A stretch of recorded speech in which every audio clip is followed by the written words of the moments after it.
Hey everybody, this is Courtney StarHeart, and the question of the day is, how do we love ourselves? Well, the answer is simple but hard. You have to find the force. You have to find the part of yourself that is more eternal in order to discover who you truly are. And finding the force is a process of plugging into your higher consciousness. That is how we end up falling in love with ourselves, is by plugging into the perennial nature of who we are. So today I'd like to talk a little bit more about Native American stuff. I often don't. I've gotten a lot of pushback in New York about being Native. There's a lot of lack of cultural education out here. And I was raised on the East Coast primarily, so nobody knows better than me what it's like to be raised in a culture and in a climate where the Native Americans have been pretty much wiped out. It is wildly different out west. Yeah, there's still a ton of natives in New Mexico and living culture.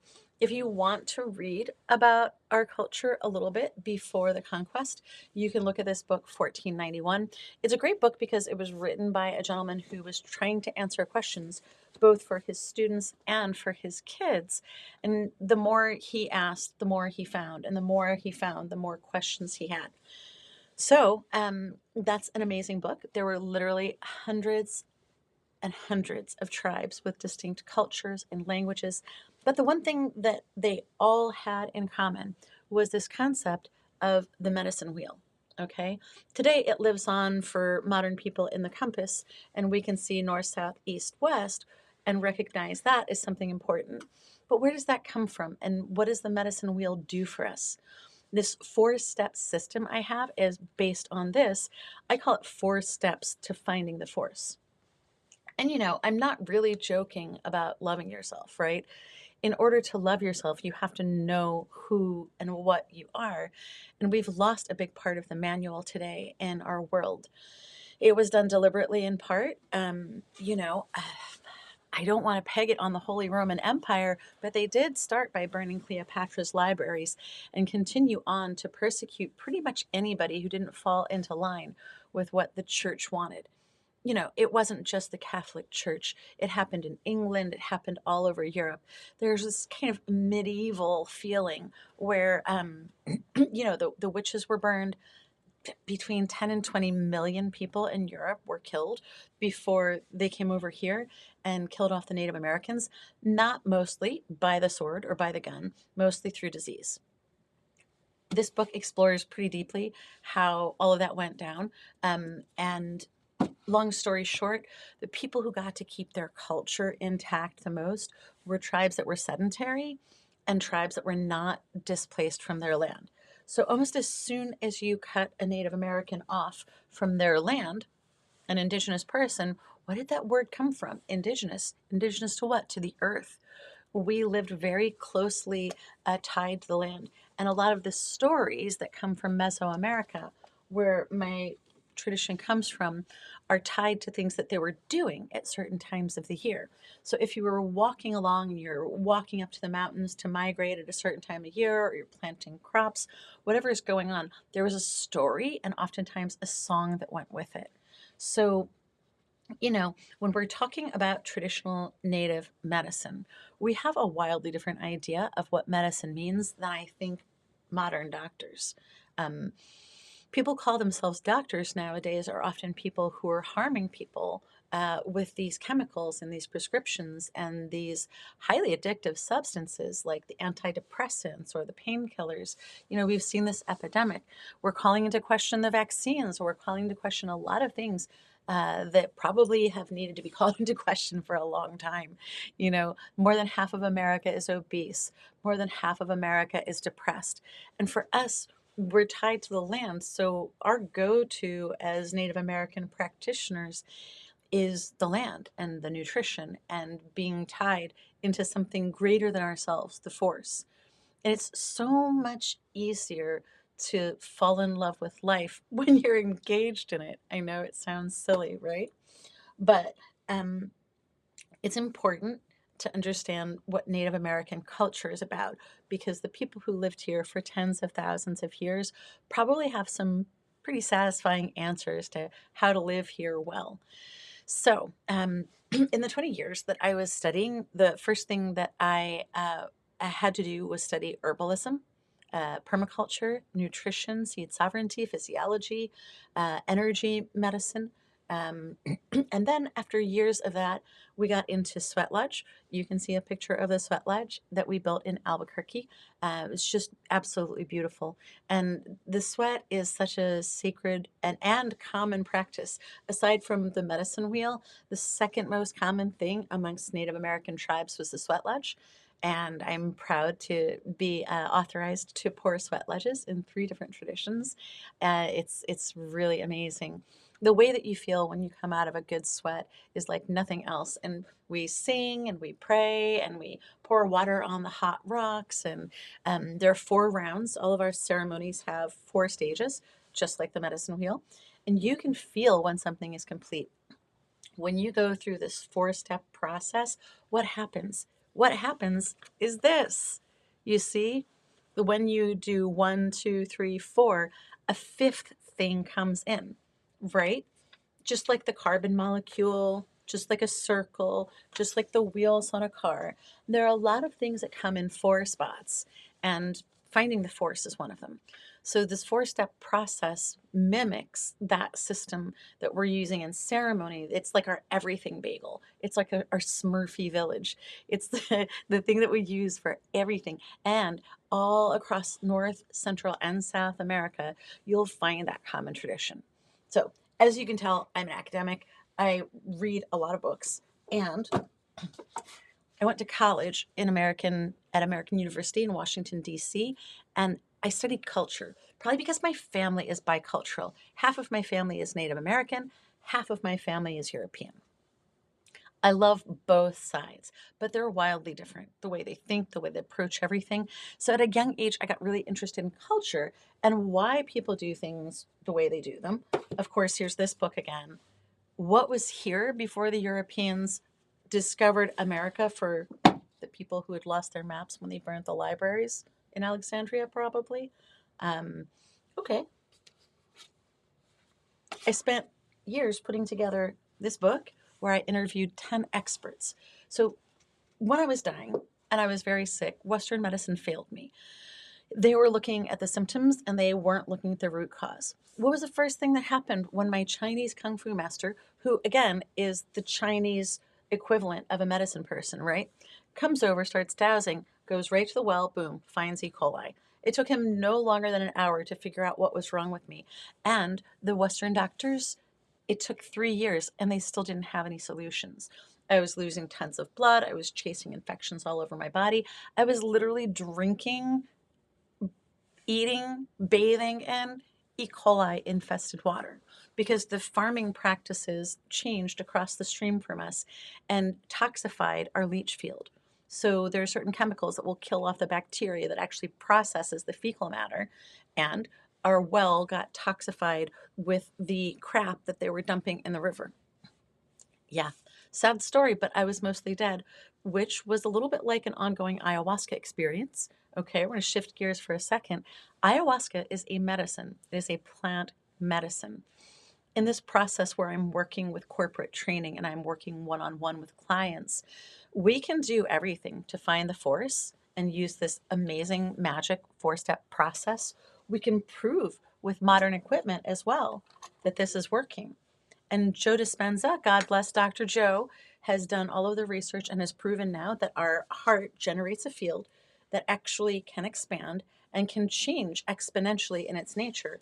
And heart math has the equipment that a layperson without a big MRI or what have you is able to use at home to show how your heart and your brain come together to shift that energy field.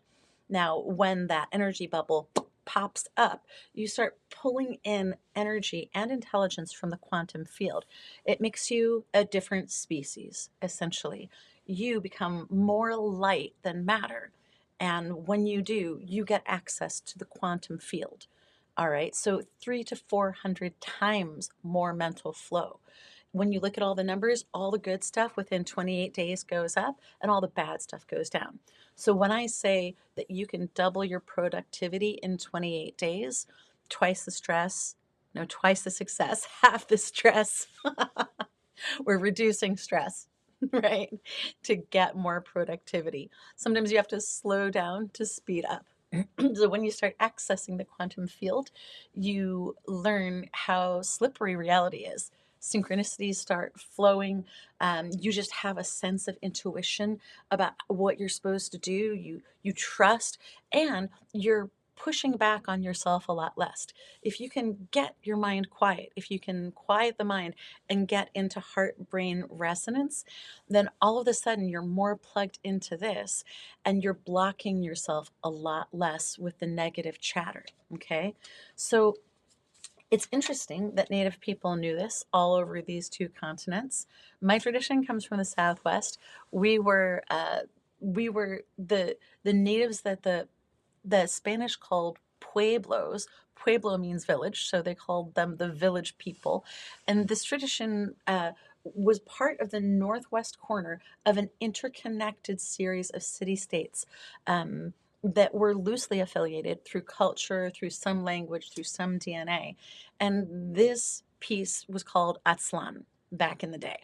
And so Chaco Canyon and all this stuff in the Four Corners area where I was trained is very, very ancient, goes back into the mists of time, more than 10,000 years. And as we keep on digging things up with archaeology, we're finding more and more and more layers going back literally into the mists of time.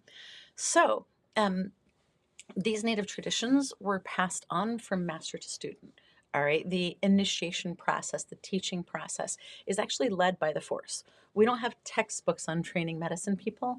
We actually go through this process. Okay, there's a general process, obviously, agriculture, nutrition, physiology, archaeoastronomy, then purification rituals, ceremonies, things like that, right? Then at the top of that triangle, at the apex of all of that, is when you get to start working with plant medicine, because it's considered like doctoral level work. So ayahuasca is not a drug and it shouldn't be on a scheduled substance list, but as it is, I have to tell you that you do have the religious freedom to practice as you wish. So if you want to work with plant medicine and you're working with a traditional native practitioner, your rights are protected by the First Amendment, freedom of religion, right? And by the Religious Freedom and Restoration Act, which was a reaffirmation of our religious freedoms that was made under the Obama administration. So, as long as you're practicing in a religious ceremony, especially with a religious leader trained in Native traditions, you're absolutely 100% covered. Okay. It is not a drug. It should not be a scheduled substance, and it is not a psychedelic. Everybody thinks that it's like acid, you're going to trip, and all of this. No, it is a near death experience. You're kicking the door open into the spirit world. You're going into the force. You're going into the quantum field, into the spirit world. It is an NDE, a near death experience. And as such, when you go into this world, I tell people, let me see if I can find this handy little tool here. Most people are in the dark. You're in the dark about your internal world because our culture lost the compass to the spirit world when they burned the libraries, when they killed the witches, when they persecuted the people who had this esoteric knowledge. They were trying to dumb us all down and make sure that we couldn't plug into the force. Why? Because when you can plug into the force on your own, you become a lot smarter. You become a lot less easy to control. Really hard to manipulate people who are plugged into their own personal power. So if you can unplug people from their natural power and their natural place in the world, they become a lot easier to push around. So